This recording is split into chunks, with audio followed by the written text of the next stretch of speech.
tend to sew, and I usually make things out with my arm. That's right. It's easy to forget.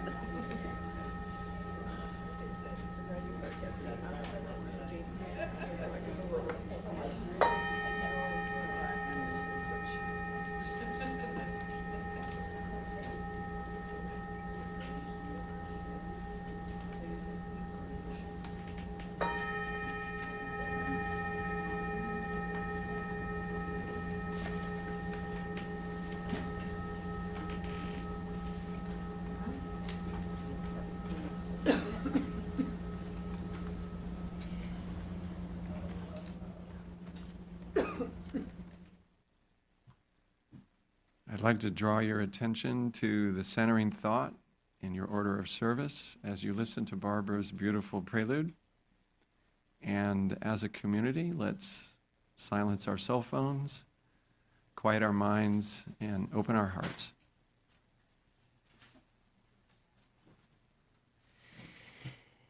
This is the postludium from Ernst von Dachniani's Winterreigen, which means winter dances. And this was him as a young man, just having said goodbye to all of his friends, going off to his first job, and thinking that this is the time of year when we celebrate our friends. This was the end of a set of pieces that he had one dedicated to each individual friend. This is the finale.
Barbara. Welcome, everyone, to Summit Unitarian Universalist Fellowship. Whether you're here in person or joining us online, hey, everyone, we're so glad you chose to join us today. It's great to be together with friends and fellow travelers, isn't it? I'm Tom Brower, a 67-year-old man with black pants and the closest thing I had to a Christmas-colored shirt and my favorite holiday tie. What's on your holiday tie, Tom? The Grinch. Summit is a liberal religious community. We're bound together not by all of us believing the same things, but by a shared commitment to love, inclusion, and a compassionate, just, and sustainable world. We draw our inspiration from all the world's religions, as well as humanist teachings, nature and science, philosophy, and practical personal practices. In other words, as I like to think of it, we're spiritual adventurers, and the world is our library. Not just one sacred text to the exclusion of all else. Many rivers flow into the ocean of truth, and we like and enjoy drinking from all of them. If you're new and you would like to learn more, we invite you to our website, summituuf.org. Again, that's summituuf.org. And remember to click on the visitors button. If you're here in person, you could visit our welcome table outside or just pull aside a member. Casey has 2 announcements for us. Good morning, everyone. I am the Reverend Casey Marie Pandell. It is my joy to be the minister here at Summit Unitarian Universalist Fellowship. I am a 5'4", 35-year-old woman with short, black-ish hair today, wearing a black dress with pink flowers and a beautiful new solstice stole. It's all shiny and has a witchy phases of the moon that I'm thrilled about. So I have a couple announcements today about a couple of upcoming things that I'm really excited about. The first thing, starting at the end of January, will be a new theological curriculum. We heard a lot earlier this year that people want to explore their own spirituality and how it fits into Unitarian Universalism. We have generously been gifted this curriculum from the UU Wellspring community. If you saw my ordination, the person that did my sermon is the director there, and he wanted to make sure we had the opportunity for this. There will be 3 small groups, up to 9 participants, 10 including the facilitator. Mary, myself, and Eleanor are all trained to be facilitators for this group. We are asking for the full commitment of every one of the 13 sessions. They're 2 hours each, and they're going to run from January into the summer. The biggest thing that we have to remember about it is that I have to report back to Jason and tell him what it was like. So we're going to need everyone who's enthusiastic about this, who wants to jump in, to be also willing to give us some feedback so we can give it back to Wellsprings.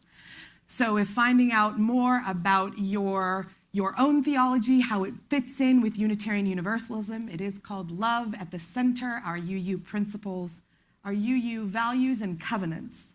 Thank you, Mary. It'll be a really great way to do it. 3 small groups, at least one will be online and at least one will be in person. I also want to let you know that one thing that I'd like to do, we've talked a lot about community building and how we get out into the community. So one of the ways we're going to do that, who has been to Pride in Santee? Great. So the name Jamie Pangman may not be unusual to you. Jamie's the minister at the Methodist Church. And we are going to have a potluck with them next month. We're going to host it here, so this is going to give us a chance to get to know their community, for them to get to know us, and we want to start doing some really good community building together, how to support each other in these communities so we could go out and support the community on a larger scale. I think it'll be the 24th. When I have a more concrete date, I'll let you know, but keep in mind, we would love to have as many folks there as possible. Thank you.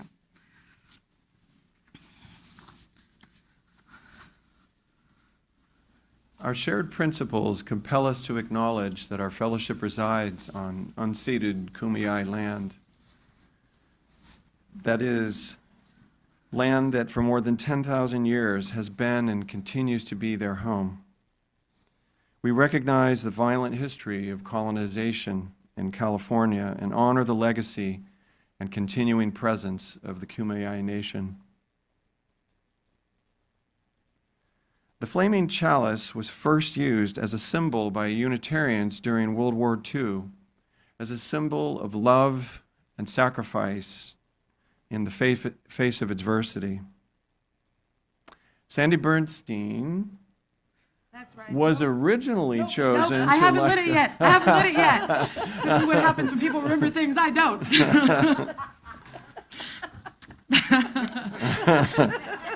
I was the one who said that I wanted to make that change. All right, we'll light it a second time. We light this chalice on the brink of a new year. letting go of what has been, open and hopeful for what may come, renewed, restored, ready to live life fully anew. May we move forward with intention. Now please rise as you are able for our UU hymn and aspiration.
May quest for truth be its sacrament, and service be its prayer, to dwell together in peace, to seek knowledge and freedom, and to help one another in fellowship. This is our aspiration. Please be seated. Now, Reverend Casey with our reading.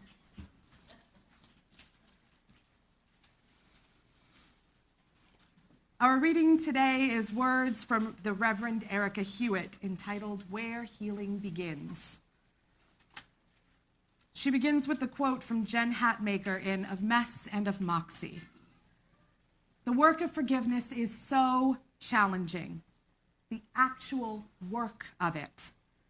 The naming, grieving, empathizing, releasing.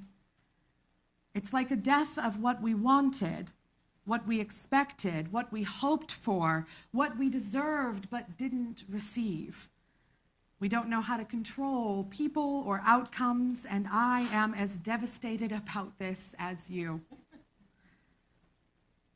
She says, all of us have holes in our hearts where arrows have landed. One of my arrows landed 5 years ago when a friend who used to refer to us as sisters ghosted me. Now, that doesn't mean we lost touch or she was too busy to respond to my texts or calls or emails.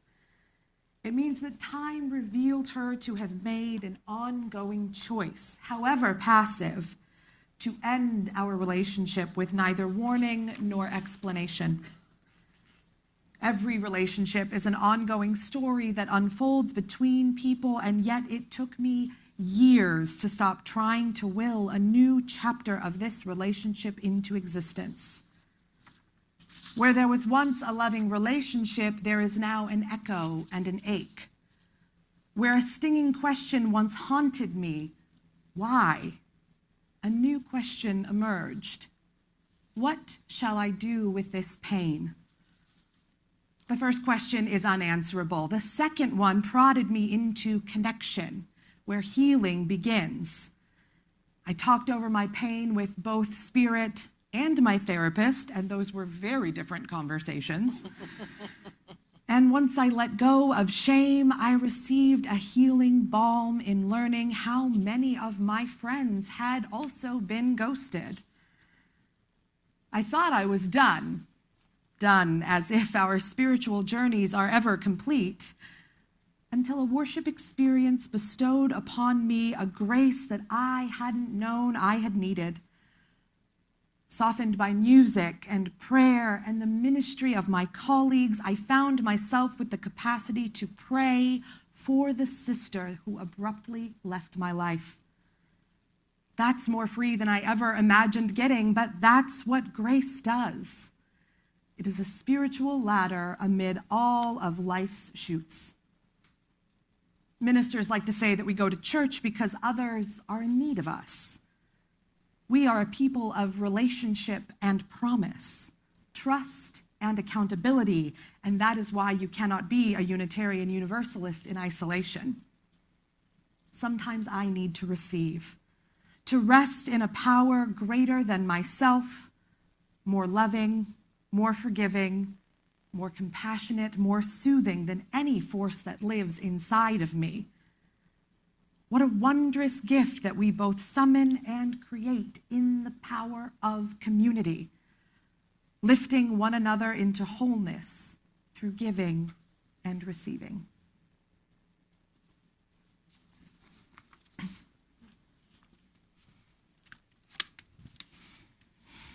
Good morning, everybody. Please rise and stand as you're willing and able. We're going to be singing hymn 235, Deck the Halls.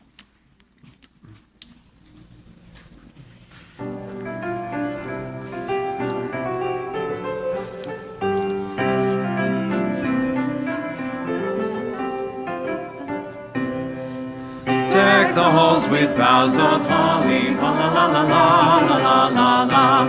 'Tis the season to be jolly, la la la la la la la. Don we now our gay apparel, la la la la la la la. Draw the ancient Yuletide carol, la la la la la la la la.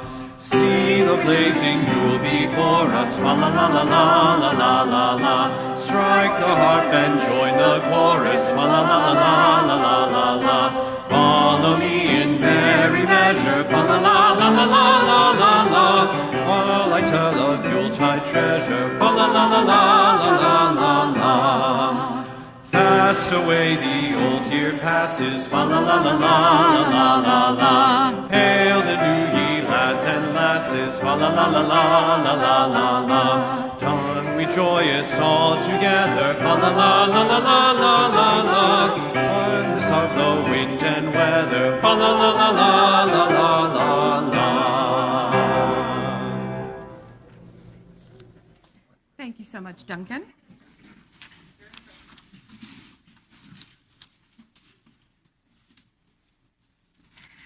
Our joys and concerns portion of our service give us the opportunity to share the things that are so big to hold in our lives. Whether joyous or painful, we know that we hold them together in community.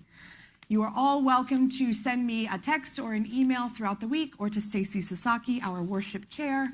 And you're also welcome to write one before service over on the chancel. And whether spoken or unspoken, everyone is welcome to light a candle. I have two sorrows to share today. Al Mork shares that former member Iris Ann DeSalle passed away a week and a half ago. Her husband, Larry LeBrock, is having a celebration of life in their backyard in Pacific Beach on January 7th from 1 to 4, and sympathy is asked for the family. We hold Iris's memory in our hearts, and we hold her family and friends in our hearts as well. And our beloved musician Barbara shares a sorrow that her BFF and bro Rodney Barnett died 2 weeks ago of liver cancer. He was her pen pal through the UU program designed as a prison ministry through letter writing, and had become a dear friend over the years. We hold Rodney's spirit in our hearts, and we hold you in our hearts as well, Barbara.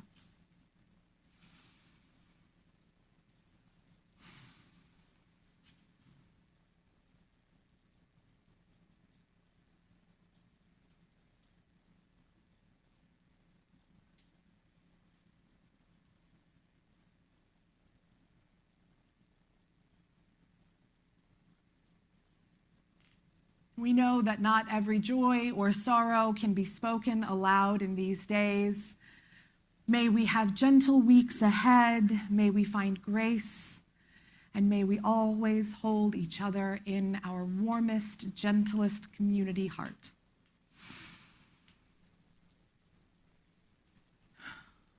And I would like to invite our DRE, Mary Carter Vale. Good morning.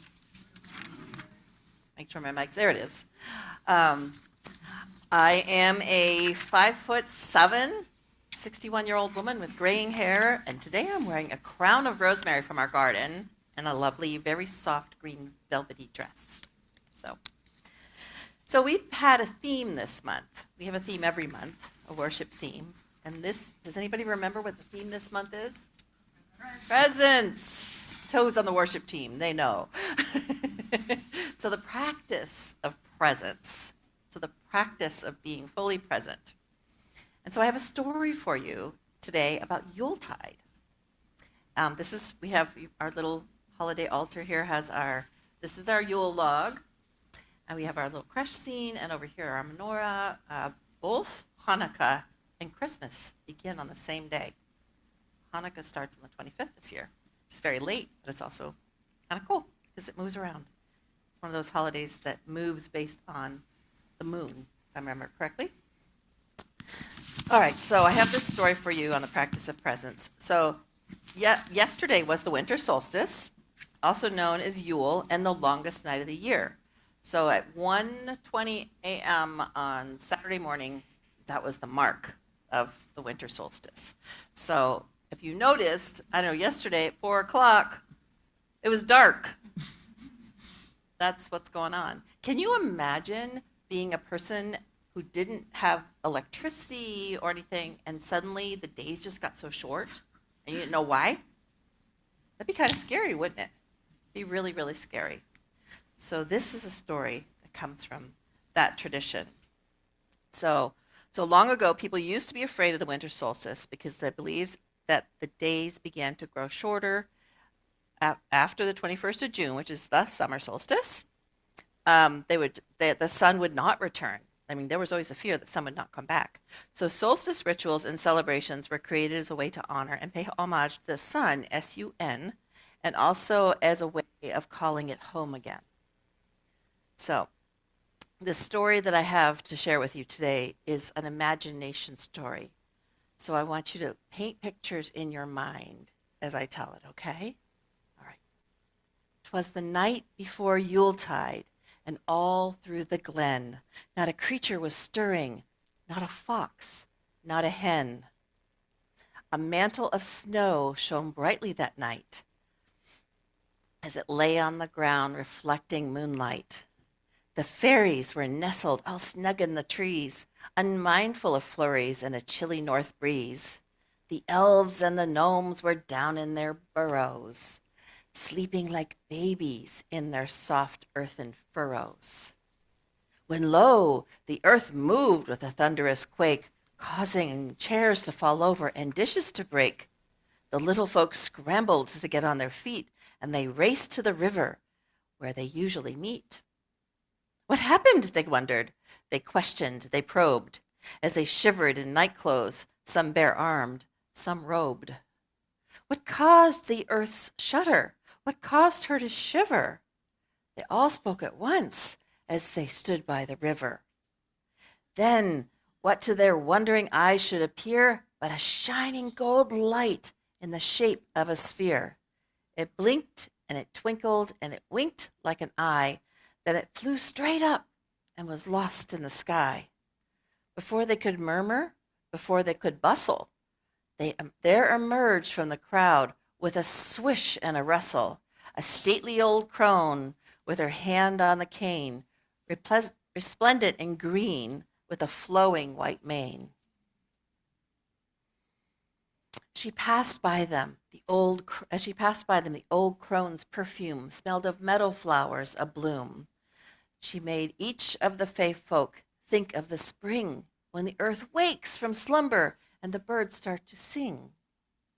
My name is Gaia, the old crone proclaimed in a voice that at once was both wild and tamed. I've come to remind you, for you seem to forget, that Yule is a time of rebirth, and yet I see no hearth fire, I hear no music, no bells. The air isn't filled with rich smells of baking and roasting and simmering stews, of cider that's mulled or other hot brews. There aren't any children playing in the snow or houses lit up by candles glow. Have you forgotten, my children, the fun of celebrating the rebirth of the sun? She looked at the fae folk, her eyes going round as they shuffled their feet and stared at the ground. Then she smiled, the smile that brings light to a day. Come, my children, she said, let's play. And they gathered the mistletoe, gathered the holly, threw off the drab, and drew on the jolly. And they lit a big bonfire, and they danced, and they sang, and they strung lights on trees and bows, oh so merry, in colors of cranberry, bayberry, and cherry. They built giant snowmen and adorned them with hats. They surrounded them with snowbirds and snowcats and bats. Then just before dawn, at the end of their feast, before they went homeward to seek, at the end of their fest, before they went homeward to seek out their rest, the Fay folk, they gathered round their favorite oak tree and welcomed the sun 'neath the tree's finery. They were just reaching home when it suddenly came. The golden light returned like an arrow shot flame. It lit on the tree where they could see it from afar. And like a golden-like sphere turned into a star. The old crone just smiled at the beautiful sight. Happy Yuletide, my children, and whispered, good night. So what I love about this story is how beautifully it highlights the gifts that come from the darkness and the darkest days of the year. Winter is a time of dark and cold, even in San Diego. And often the message we receive from our culture and our society is that darkness brings threats. Darkness bad. But today, our kids and youth will be exploring how there is a different way to view the dark as a time of space and rest, renewal and rebirth. But as the wise old crone from our story reminds us, for that to be true, we have to practice seeing the dark as a gift and looking for the oft-hidden gifts that lay hidden there. So in the weeks and days ahead, may all of us, kids and adults alike, remember the story and it calls to trust in and look for the gifts of rest, renewal, and rebirth that comes from the beautiful dark. So I hope you enjoyed that story. I hope you all got some pictures in your mind. And y'all gonna go play, right? Is everybody gonna go play? Yes, that's what we'd love. We're gonna go play. We're making blanket forts and drinking hot cocoa and making little gingerbread houses back in RE. So we're gonna go play right now. So can we sing our processional song? Ready, guys? Each person is worthwhile to be kind and Maya, do you want to come? We help each other learn, for it's just what is true. I hope people have a say, saves the purpose of the world, serving the way that will bring us back to me and you. Maybe Papa wants to do something. Now it's time for our twice-a-month treat, our very own Summit Choir.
am I glad I don't have to follow that up with my own words right away.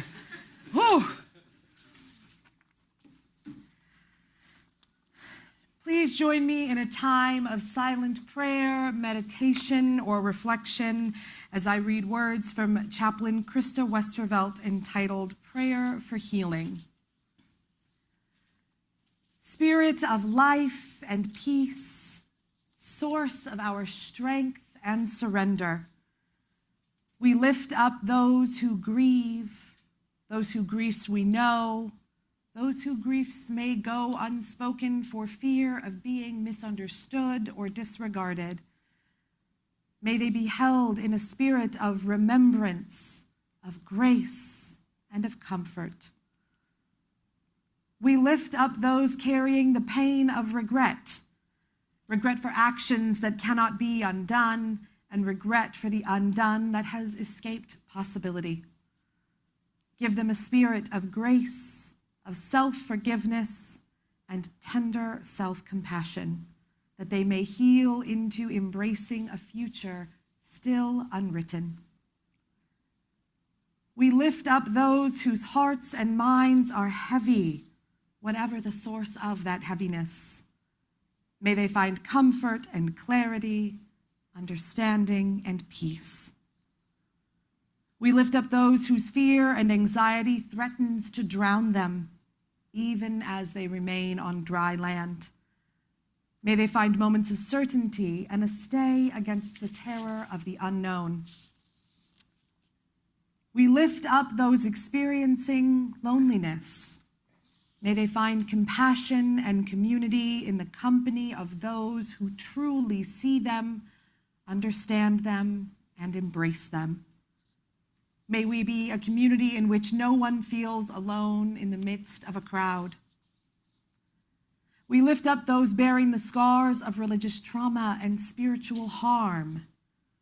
May they find healing and renewal. May they lay down that which no longer serves them and carry only that which brings them life and liberation. We lift up those in ill health, from those battling acute illness to those enduring life-altering conditions and those enduring conditions that are life-ending. May their healthcare providers treat them with compassion and wisdom, mercy and understanding. And in those places where science has not perfected its practice or discovered all the answers, may those sufferings still find moments of respite and relief. And those who care for them be nurtured and supported in that care, that they may not grow weary. We lift up those who fear that their hurts, their pains are too insignificant for healing. May they know that their hurt and their pain is valid no matter the size, and may they feel comforted in the knowledge that they are not alone and that they are loved. In all things, may we acknowledge that the ways that we together are an answer to our prayers by embodying and embracing peace in the midst of great sorrow. May we have the wisdom to know when to speak and when to accompany one another in the silence of sacred companionship. And may we strive to be a beloved community and a balm to those who are suffering and in pain.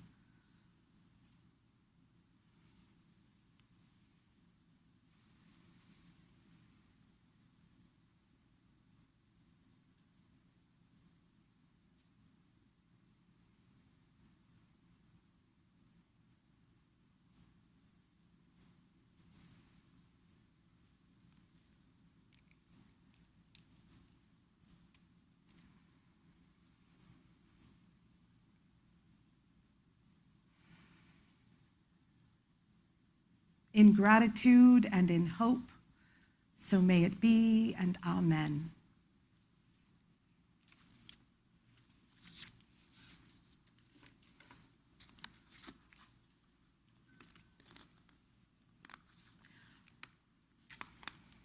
Let's not drop the water.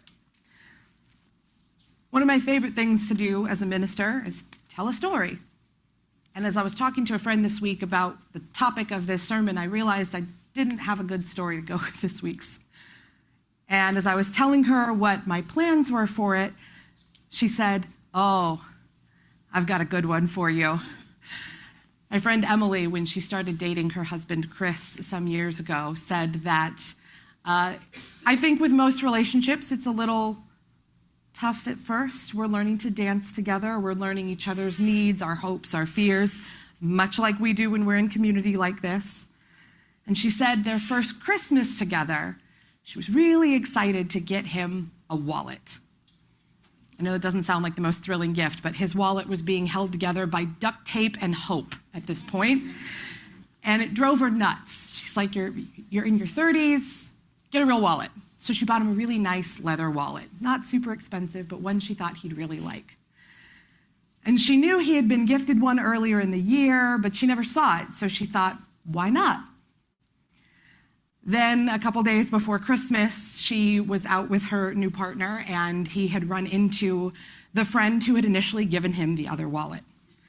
This was a friend that they had been sort of dating before, so it was a little bit of a weird relationship. And she finds out that he was gifted this wallet, and he showed it to her. And she kind of freaked out a little bit. And she screeched a little at the bar when he asked, "Well, you didn't get me a wallet for Christmas, did you?" Oops. But she knew she was going to have a really inappropriate reaction. She knew that screeching like a banshee at the bar was a bad idea.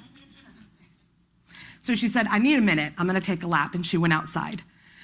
And she called one of her friends, and she goes, "I'm freaking out about something, and it feels really unfair that I'm freaking out, and I can't figure out what's going on." And her friend said, "Well, let's talk about it. Let's unpack it together." And she told her the whole story. She said, "We've talked about it. He knows that this is kind of weird for me. And like, does she like him? Does she not like him? I think she's really into him still." And she went, "Pause." Her friend's like, "You're spiraling, chill." And she goes, "Why are you upset about a wallet? It's just a wallet." She's like, but he's going to carry this wallet. It's like on his person. And whenever he sees it, he's going to think of her. And she goes, "Okay, and?"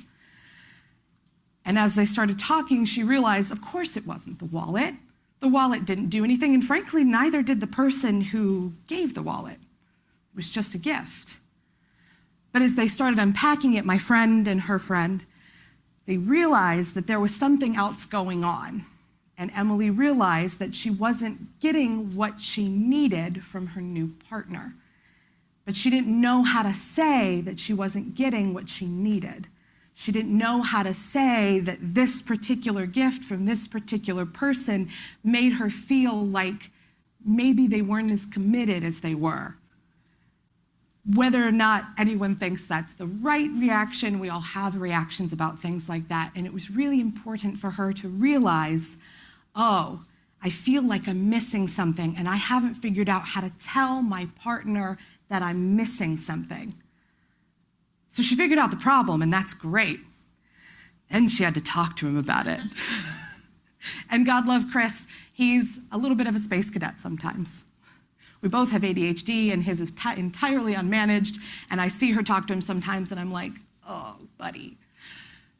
And luckily, Chris is a really lovely guy, and he listens, and he's very sweet, and he really, really heard her. But she had to get really vulnerable first. Who's ever had to tell a parent or a partner or a best friend that they've been hurt before? How hard is it to look your friend or your partner or whoever in the eye and say, "I know you didn't mean to, but this really hurt me"? It's really hard to do, right? So in this brand new relationship, she had to get vulnerable enough with herself to be able to figure out what the heck the problem was in the first place. And then she had to find a way to get really brave and be able to tell him that she was hurt. And it kind of hurts to tell people that they've hurt us too, right? It's a practice that they've been together for years, they work on this regularly with each other, and it's still hard. I know last year, a few folks from the worship committee came to me and told me that I made them feel unseen and unheard.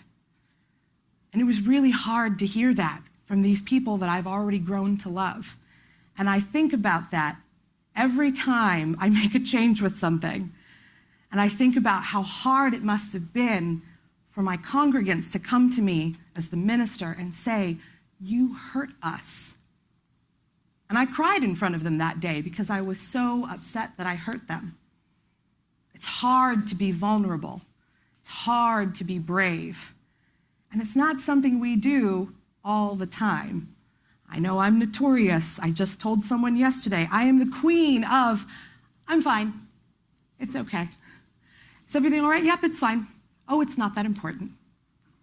I'm notorious as a caregiver type for saying everybody else is more important than me and never giving enough grace to myself. But if we're not giving enough grace to ourselves, we can't really give it to other people as easily either, because it feels like something's missing, right? I think one of the things about learning to be that vulnerable and that brave is that it's like working out. It's like learning a new skill. It's training that muscle, because it's so easy to go, "It's fine. I don't need to rock the boat. I don't need to make a big thing of this." But that's the trouble with that. When we have these hurts that go untended, what happens to them? They get worse, and they get worse, and they get worse, and you scream at the bar at somebody. So we want to make sure, as we're working, and we've been talking a lot the last few months about building resilience. But you can't build resilience in a vacuum. We just heard in one of our readings today, you cannot be a Unitarian Universalist in isolation. And I think it takes a lot of courage to learn how to be vulnerable that way and to learn how to be brave. I can't tell you I know the exact answer for how to do it. I think it takes multiple people to learn how to do it. If you have one person you can't talk to, but you have another person you can, unpack with that person and then bring it back to the other person that you're struggling to talk to. Because I think at the heart of all of this, if we're really in community with each other, whether it's our individual relationships or these ones here like at Summit, where sometimes even on our best days, we still do hurt each other sometimes, I think it's worth it to really dig in and do this work, not just because, we have to. But we're a covenantal faith, right? Part of being a Unitarian Universalist is choosing to be in community together every week. And what a gift to get to choose each other every week. We talk a lot about spiritual practices, and I think there's something to be said about vulnerability and bravery as a spiritual practice. We heard in that prayer today, prayers for forgiveness, prayers for comfort, prayers for healing.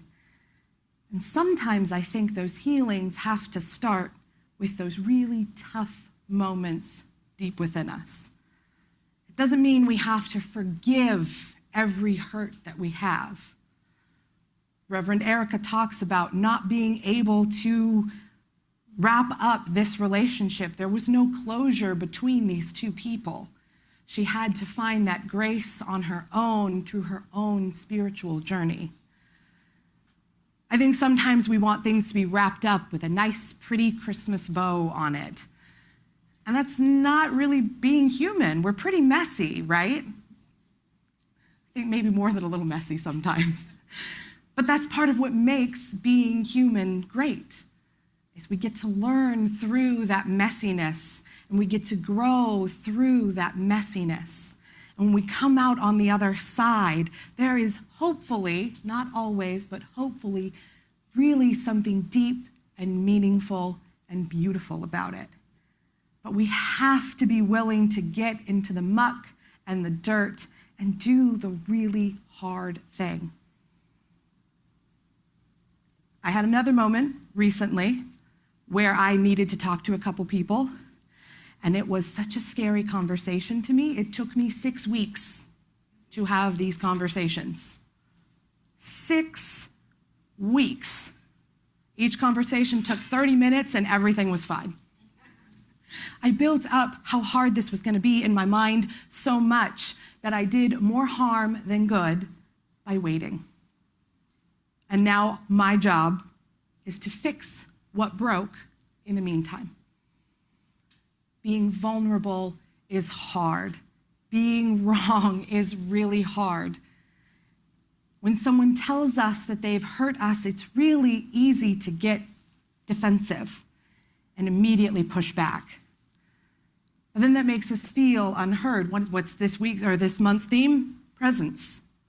So when we push back, when people tell us that we've hurt them, impact versus intent are two different things. We know we don't mean to hurt each other, but we need to be able to hear when we have hurt each other. We need to be willing to share and be vulnerable with and trust those around us that they can also hold when they have hurt us. Spiritual practices aren't easy. I'm never going to pretend they are. And really, if they were easy, I don't think it'd be a spiritual practice. We have to be willing to grow and to change and to push ourselves just a little bit by ourselves and together. And I really think this idea of being vulnerable and being brave and understanding that sometimes there are hurts that happen that are a little weird at first. What do you mean you don't like the carpet? What do you mean you don't like where we've moved the pulpit for this week? I think we have to be willing to give ourselves some patience and some grace and to know this human stuff is really, really tough. And we all come with our own baggage. We all come with our own familial systems that inform how we do conflict or how we do reconciliation. But part of being a UU is being together, choosing together every week. Even when it hurts, maybe especially when it hurts, and being able to come back and say, this really hurt me, but this is so worth fixing. But we all have to be willing to do it. Can't just be one person willing to fix it, because then the hurts never get repaired. It's the holiday season.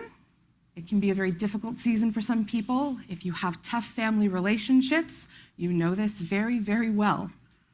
Give yourselves extra grace this week. And if those hurts come up, it's okay if you need to take a beat, take a lap, and go outside for a minute. It's okay if maybe right now isn't the time to deal with that hurt, but it's always, always worth it to remember that that's how we grow and change and really do show love for each other. So the next time you see someone get a wallet and it hurts a little bit, the next time you're overactive, overwhelmed, overengaged, and you think if one more thing happens, you're gonna snap, take a beat. Give yourself that moment to really sit in what's going on and figure out what's really happening. Because we know that we don't deserve to yell at each other for things that aren't anyone's fault either. Being human is tough. Sometimes we get activated, but this work of being brave and vulnerable is really what it's all about. And I think if we can give ourselves a little bit of that grace, it's going to be a lot easier to give it to the people out there who we don't know yet. It's going to be a lot easier, not easy, but easier to give it to the people out there that we don't agree with. So it's not just about our community, but it's about the community, right? It's never just the carpet. It's never just the carpet. So may it be, and amen.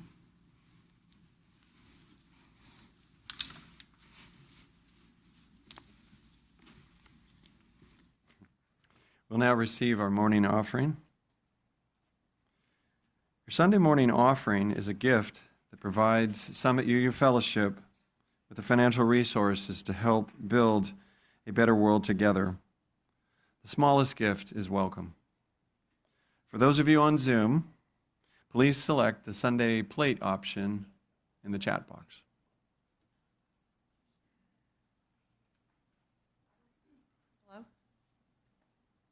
I will be playing a piece called Good King Wenceslas. It's an arrangement of a traditional carol that I was always curious about. What was the deal with King Wenceslas? So this was a very young king, went out barefoot. This is in his native Bohemia, to give gifts and food to people who were imprisoned and sick, and just, gave away basically everything he had. This is an interesting, since we're talking about Yule, intersection of the early days of Christianity in Europe, intersecting with the pagan world. His mother was the daughter of, the high priest of the pagan tribe, a very powerful tribe. His paternal grandparents were deeply Christian. There are some very dark things that happen, and in fact, poor Wenceslas was assassinated by his brother at the age of 21. But he's remembered for his goodness, and this is what I want to think about. And this lovely arrangement quotes several Christmas carols too.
Please rise as you are able for our closing hymn, "O Come All Ye Faithful."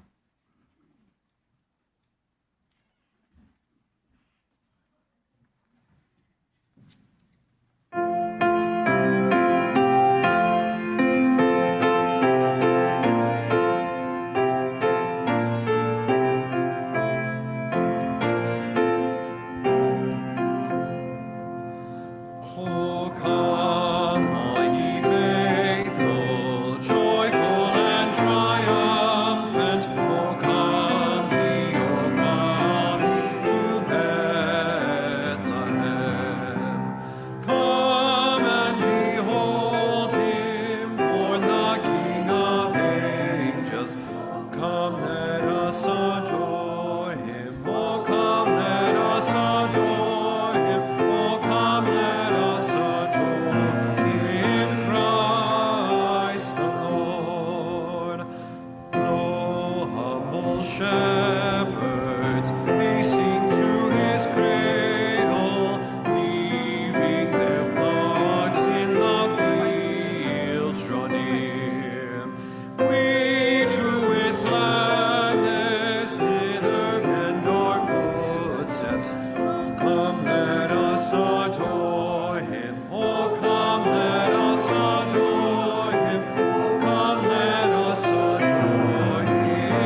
find them in the hymnal this week.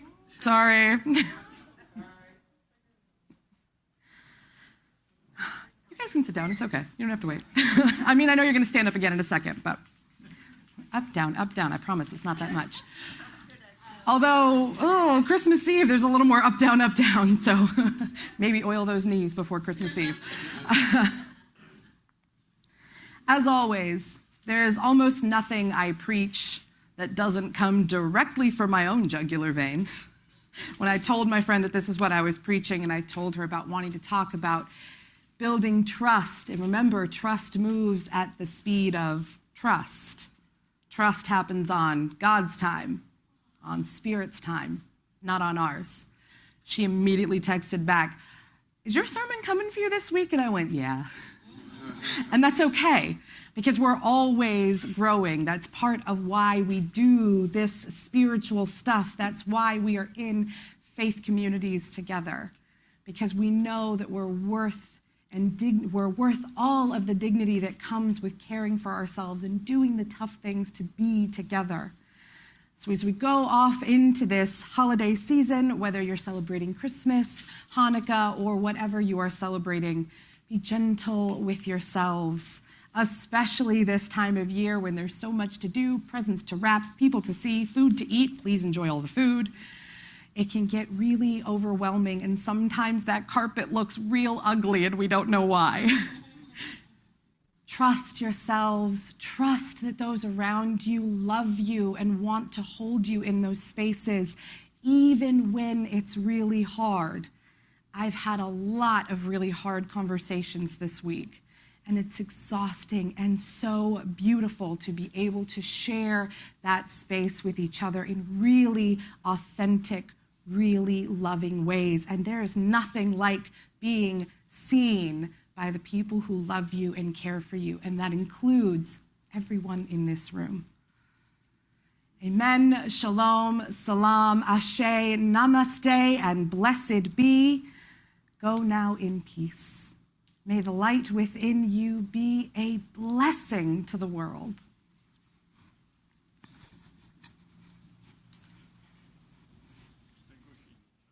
Extinguishing the chalice. I'm going to start sitting on that side.